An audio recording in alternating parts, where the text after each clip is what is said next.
Hey there guys, this is 88 Shadow Angel here once more, and today I'm bringing you the second part of the Konrad Curze model, which is obviously built, and talk a bit about how the build went and some interesting bits that at least I think interesting and hopefully you can help. So let's get started. So as with all the other Primarchs that I've done, they've all been on their big scenic bases, because when it comes to these guys I like to have them on display and show them off and have them for show more than I will I've actually played them, so to me I'm not too fussed. So initially the model went together really well. The base builds up quite nicely. The two bodies, corpses on the base have fit in really nicely with how they fit. So there is a groove cut out on there where he fits on this rock here, and there's a small like holster on his back down here. The chap's been sitting the rock, so they're really nice and fairly secure in. As you can see, there's a bit. And also, this is probably the best back-fitting bit for a Primarch model I've had so far. Not a lot of green stuff needed to fill in the gap. Just a bit, just to mould the rocks together and get rid of that huge line down the back where they join.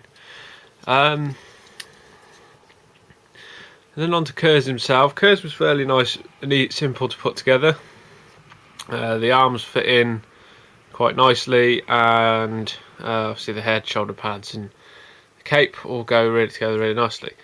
It starts to get a bit fiddly with Curze when first you're doing the blades on the wrist blades on either side, because obviously they're separate, so putting them is a bit of a pain.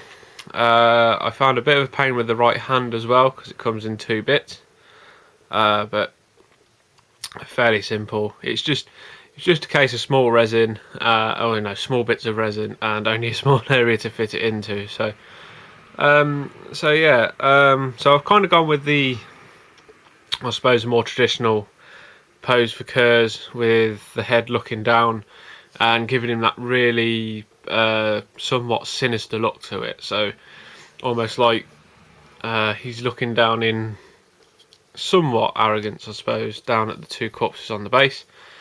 But Curze is meant to be quite a gaunt figure anyway, so he's quite drawn out there, quite sadistic, but has a really weird sense of justice as well. So,